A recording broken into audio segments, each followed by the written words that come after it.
നമുക്ക് മനസ്സിലാക്കാൻ കഴിയുന്നത്. അദ്ദേഹം കൂടി വന്നതിന് ശേഷം ആയിരിക്കും ഈ വിലാപയാത്രയും മുന്നോട്ട് നീങ്ങുക. അതിനായാണ് ഇപ്പോൾ കാത്തിരിക്കുന്നത്. മറ്റൊന്ന് വലിയ ജനക്കൂട്ടമാണ്, വലിയ ജനസഞ്ചയമാണ് ഈ ചെറിയ ഒരു റോഡിലൂടെ നടന്ന് മുന്നോട്ട് നീങ്ങുന്നത്. അർജുൻ ഒരു മലയാളിക്കും എത്രമാത്രം പ്രിയപ്പെട്ടതായിരുന്നു എന്ന് തെളിയിക്കുന്ന ഒരു കാഴ്ച കൂടിയാണ്. മലയാളിയുടെ സ്വന്തം വീട്ടിലെ സ്വന്തം ഒരാൾ അല്ലാതായ ഒരു നിമിഷം പോലെയാണ് ഒരു മലയാളി അത് കാണുന്നത്. കാരണം അർജുൻ നമ്മുടെ എല്ലാം വീട്ടിലെ അംഗം തന്നെയാണ്. നമ്മുടെ വീട്ടിലെ അംഗമാണ് അർജുന്റെ കുടുംബം, നമ്മുടെ കുടുംബമാണ് എന്ന് മലയാളി അവരുടെ ഹൃദയത്തിൽ ആലേഖനം ചെയ്തിരിക്കുന്നു. ആ കഴിഞ്ഞ 75 ദിനങ്ങൾ, ആ 75 ദിനങ്ങൾ കൊണ്ട് അർജുൻ മലയാളിക്ക് എത്രമാത്രം പ്രിയപ്പെട്ടവനായി എന്നുള്ളതിനേക്കാൾ കഴിഞ്ഞ 3 പതിറ്റാണ്ട് നീണ്ട ജീവിത കാലയളവിൽ ഈ നാടിന് അർജുൻ അതിനേക്കാൾ പ്രിയപ്പെട്ടവനായിരുന്നു. ഇപ്പോഴിതാ അർജുന്റെ വീട് നിലനിൽക്കുന്ന ഭാഗത്തേക്ക് പതിയെ പതിയെ വിലാപയാത്ര നീങ്ങുകയാണ്. ഇതിന്റെ പരിസരങ്ങളിൽ അർജുന്റെ നാട്ടുകാർ, അർജുന്റെ ഭാര്യ വീടിന് സമീപത്തുള്ള ആളുകളെല്ലാം തന്നെ ഈ ഒരു ഭൗതികദേഹം കാണാനായി റോഡരികിൽ തടിച്ചുകൂടി നിൽക്കുന്ന ചിലർ അവരുടെ മിഴികൾ ഇറഞ്ഞു നിൽക്കുന്ന ഒരു കാഴ്ച കാണാൻ കഴിയുന്നത്.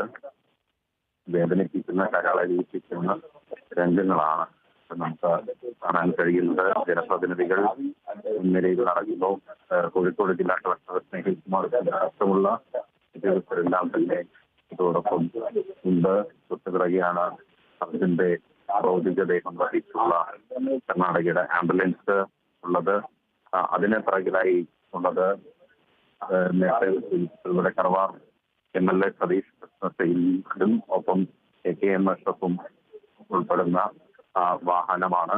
ഈ അർജുന്റെ ഭൗതികദേഹം വഹിച്ചുള്ള വാഹനത്തിൽ, ആംബുലൻസിൽ അർജുന്റെ സഹോദരി ഭർത്താവ്, അർജുന്റെ ഇളയ സഹോദരൻ അഭിജിത്ത് അടക്കമുള്ളവരുണ്ട്. ഒപ്പം അർജുന് വീണ്ടെടുക്കാനുള്ള പരിശ്രമത്തിനിടയിൽ നിരവധി തവണ ഗംഗാവലി പുഴയുടെ ഓളങ്ങളിലേക്ക് ഉള്ളിയിട്ട നീന്തൽ വിദഗ്ധനായിട്ടുള്ള ഈശ്വർ മാൽക്കയും ഉണ്ട് എന്നുള്ളതാണ്. അങ്ങനെ ഈ വിലാപയാത്ര പോകുന്ന വഴി നമുക്ക് കാണാൻ സാധിക്കും. അർജുന് ആദരമർപ്പിച്ചുകൊണ്ടുള്ള ഫസ്റ്റോറുകൾ ഉൾപ്പെടെ തീർത്തും ഒരു ഗ്രാമം, കണ്ണാടിക്കൽ ഗ്രാമം കണ്ണീരണിഞ്ഞു നിൽക്കുന്ന ഒരു കാഴ്ചയാണ് കാണാൻ കഴിയുന്നത്. ഗംഗാവലി പുഴയുടെ അടിത്തട്ടിലേക്ക് മറിഞ്ഞു പോയെങ്കിലും ഓരോ മലയാളിയുടെയും ഹൃദയത്തിൻ്റെ ആഴങ്ങളിൽ ഇടം നേടിയിരിക്കുകയാണ് അർജുൻ. അർജുൻ്റെ ഭൗതികദേഹവും വഹിച്ചുള്ള വിലാപയാത്ര കോഴിക്കോട് ജില്ലയിലെ കണ്ണാടിക്കൽ എന്ന് പറയുന്ന ചെറുപട്ടണം പിന്നിട്ട് അർജുൻ്റെ വീട്ടിലേക്ക് എത്തിക്കൊണ്ടിരിക്കുകയാണ്. അല്പസമയത്തിനകം തന്നെ അർജുൻ്റെ വീട്ടിലേക്ക് ആ വിലാപയാത്ര എത്തിച്ചേരും. അർജുൻ ജനഹൃദയങ്ങളിൽ ജീവിക്കുന്നു എന്ന മുദ്രാവാക്യം വിളികൾ അവിടെ മുഴങ്ങുന്നുണ്ട്.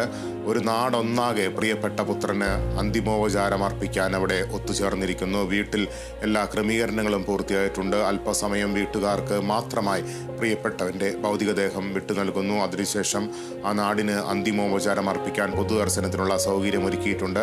തുടർന്ന് വീടിനോട് ചേർന്ന് തന്നെ അർജുന് അന്ത്യവിശ്രമം.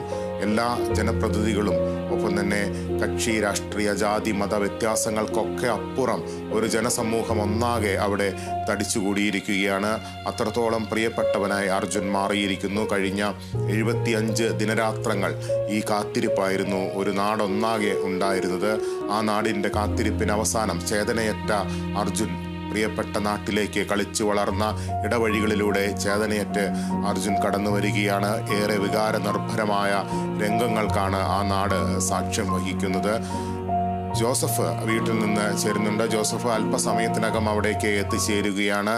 പ്രിയപ്പെട്ടവർക്ക് അന്തിമോപചാരം അർപ്പിക്കാൻ വിട്ടു നൽകും. തുടർന്ന് അവിടെ പൊതുദർശനം. എങ്ങനെയാണ് ക്രമീകരണങ്ങൾ? അർജുനെ വഹിച്ചുകൊണ്ടുള്ള ആംബുലൻസ് കണ്ണാടിക്കലിലെ അർജുന്റെ സ്വന്തം വീട്ടിലേക്ക് എത്തിച്ചേരും. വികാര നിർഭരമായ നിമിഷത്തിലൂടെയാണ് ഇപ്പോൾ ആ നാട് നീങ്ങുന്നത്. കണ്ണീരോടെ അർജുനെ കാത്തു നിൽക്കുന്ന അയൽക്കാരും സുഹൃത്തുക്കളും ബന്ധുക്കളും പരിചയക്കാരുടെയും മുഖങ്ങളാണ് ഇവിടെ ഓരോ നിമിഷവും കാണാൻ സാധിക്കുന്നത്. ഒരുക്കങ്ങൾ എല്ലാം തന്നെ പൂർത്തിയാക്കിയത്. ആദ്യഘട്ടത്തിൽ ഈ വീട്ടിൽ ഇത്തരത്തിൽ എത്തിച്ചേർന്നിട്ടുള്ള ആളുകൾക്ക് ഒരു നോക്ക് കാണാനുള്ള ഒരു അവസരവും അന്തിമോപചാരം അർപ്പിക്കാനുള്ള ഒരു അവസരവും നൽകും. അതിനുശേഷം അർജുന്റെ ബന്ധുക്കൾക്ക് മാത്രമായി ഇത്തരത്തിൽ സമയം ചെലവഴിക്കാൻ അർജുനോടൊപ്പം സമയം ചെലവഴിക്കാൻ സാധിക്കും.